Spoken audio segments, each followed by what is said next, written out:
Hello everybody, welcome to That's Football. I'm Mark Goldbridge, and yes, Tottenham have won a trophy. They've won the Europa League, and we've got the latest transfer news. Should Ange be leaving Tottenham? I want you to get your comments in on that, and don't worry, Arsenal fans, you don't need to go into hiding because there is some positive news around transfers for you. So, what are we feeling this morning? Got a few bits around Liverpool and Chelsea as well. Rodrigo, Real Madrid. But look, let's start off with the big news. Tottenham have won a trophy. Tottenham have won the Europa League. But are Tottenham or Spurs going to get rid of Ange? How many games have they lost? 21 in the Premier League? I mean, it's terrible. It's absolutely terrible. They're fourth from bottom. They're probably going to finish fourth from bottom. Maybe Man United will finish fourth from bottom. Who cares? It's a disastrous season for United. Tune into that breakdown on the United stand for the next 6 months. But in relation to Tottenham, it's a positive. You can't get rid of Ange. I think this is just modern football in a teacup, really, because I get it. You know, football fans spend their money, they take their time, they love their clubs, they watch a game. You've lost 21 games in the Premier League, you've been bloody awful, and people make their mind up. Because you can't think contextually that if you win the Europa League final, all the things you've done in the league are going to just disappear. And I've seen so many Spurs fans, you know, ringing up, putting posts out, get rid of Ange, no matter what, sack Ange. And now I'd be like, don't get rid of Ange, because what he showed in that final last night, by the way, I was not stunned. I think it was the most basic way to play football. You know, Tony Pulis style, park the bus, counter-attack, rely on Van de Ven and Romero, who were very, very good. But it's not Spurs. It's not Spurs wouldn't be there in the league if they played like that last night. They'd be a lot higher up. They wouldn't be in the top six, but they would be a lot higher up because they wouldn't concede any goals. And they've got good counter-attacking players. Spurs play halfway line, high line, you know, open at the back, concede goals, and that's why they are where they are. So give Ange a bit of credit for playing a different way. They totally deserve to win. Should Ange be getting sacked? I just think it would be so Spursy to finally win a major trophy and then sack the guy who wins it. It's like, it just doesn't make sense. And you can look at the Premier League, but Spurs have had a lot of problems this season. I think when they've got Van de Ven and Romero, they're a good team, and when they haven't, they're not. And they haven't had Van de Ven and Romero that much. There are a lot of young players in that team as well. They're going to have money to spend now as well.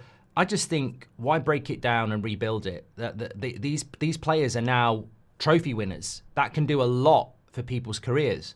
I think it would be ridiculous to let Ange go. But I've seen ridiculous things in football, so let me know what your thoughts are on that. Quickly, and just congratulations to Tottenham, by the way. I know it was a bad final, but I didn't think it was a bad final because I was emotionally invested as a United fan. I'd love to win a final like that. Sometimes you've just got to get over the line, and Ange and Spurs deserved it. They were the better team. They deserved it. I don't know what Amrin was thinking about. I don't know what he was talking about, Man United being the better team. Absolutely not. And who'd want to be the better team in a game like that? It was a game of chess. Spurs won it. All that mattered was winning, and they did. Well done. Arsenal fans probably not that happy this morning. You've got to put it into context, though. I mean, that league table is there. They've won the Europa League. They've won a trophy. How much, and it's the same question again, how much do you value winning trophies over, you know, definitive success? Like, Arsenal are second in the Premier League, and they got to the semi-finals of the Champions League. Spurs are fourth from bottom in the Premier League, and they've won the Europa League that Arsenal couldn't even enter. I don't really think Spurs fans shouldn't be celebrating it in Arsenal fans' faces, but on the other hand, Arsenal fans, you've almost just got to, you know, just put up with it. I would rather be in your position. I'd rather be in your position, honestly. But if you haven't won trophies for years, you're going to want the trophy, aren't you? It's just banter. Just get into it. But for Arsenal, what last night probably does is give you the clear path to Gyokeres. It's interesting, before the game last night, Fabrizio Romano was really talking about Man United and Gyokeres and how United were, you know, strong contenders. You'd have to remove them now. They have no Champions League football. They have no money. It's Liam Delap. That's United. Forget about United at the top table. This is now about the clubs in the Champions League who've got money to spend. Spurs are one of those. We'll see what happens on Sunday. Obviously, you've got Liverpool who are spending money already. Arsenal will. Arsenal, if they want Gyokeres, they've got a clear path now. He's not going to want bloody Man United's mess and no European football. So for Arsenal, there's a big positive there. And there could be another positive for Arsenal as well, because there's also a report around Arsenal exploring a move for Rodrigo, who could leave Real Madrid this summer. Now, I'm not 100% sure about whether that's going to happen as well, but that I think Arsenal have got bigger fish to fry than worrying about Spurs winning the Europa League. They've got to be looking at Liverpool, and they've got to be looking at the Premier League next season. ESPN are reporting that Barcelona want to sign Liverpool's 28-year-old Colombian winger Luis Diaz, who's got 2 years remaining on his contract. There always seems to be noise around Luis Diaz at Liverpool, actually. We mentioned about Saudi yesterday. I guess we'll have to wait and see what happens with that. De Bruyne could be off to Chicago Fire. Surprise, surprise. Not surprised at all. Man City, Chelsea. Oh, Enzo Fernandez. I was going to talk about that for Chelsea. So the Guardian are saying that Chelsea are determined to hold on to Enzo Fernandez, with Real Madrid having him on their shortlist. Fabrizio's also spoken about this and said that there is nothing concrete around Enzo Fernandez and Real Madrid. And obviously, look, you've always got to be you've got to be wary when Real Madrid are sniffing around your players. Of course you have, but I really don't think that Chelsea are going to want to lose Enzo Fernandez. So unless he's going to chuck in a transfer request, I mean, look, Alonso is at Real Madrid. He's going to have to buy players. I don't know who does anybody know what players Real Madrid are going to be targeting? They probably do need midfielders. Are they going to play the 3-4-3? So look, there will be moves, and when Real Madrid make moves, then obviously that is going to make other clubs nervous, because they're probably still one of the only clubs in the world that can just go to any club and say, we want your player, and it'll happen.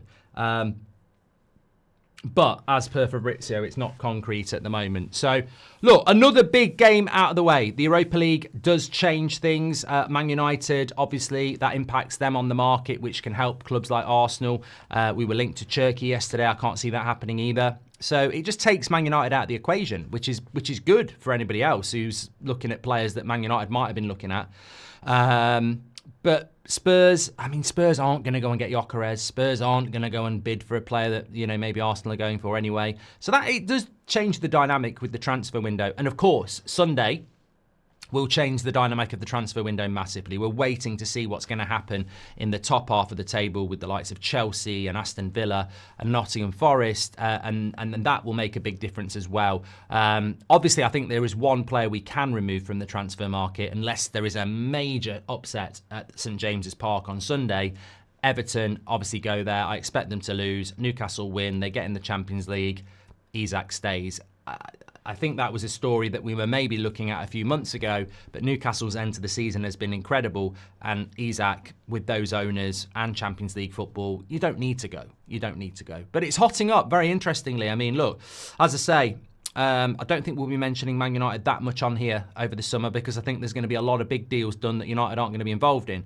Check out the United stand for that. But I am very interested in what's going to happen in this summer transfer window. But I think it would be criminal.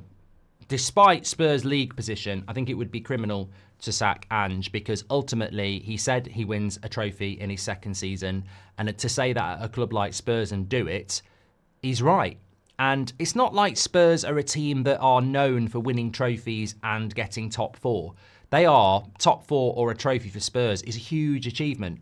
He focused on the Europa League and he won it. It was a gamble. If he'd lost it, he'd be gone. But he said he was going to win a trophy. He did win a trophy. I think you've got to keep him. I really do. Get your comments in below. Let me know your thoughts. Thanks for watching.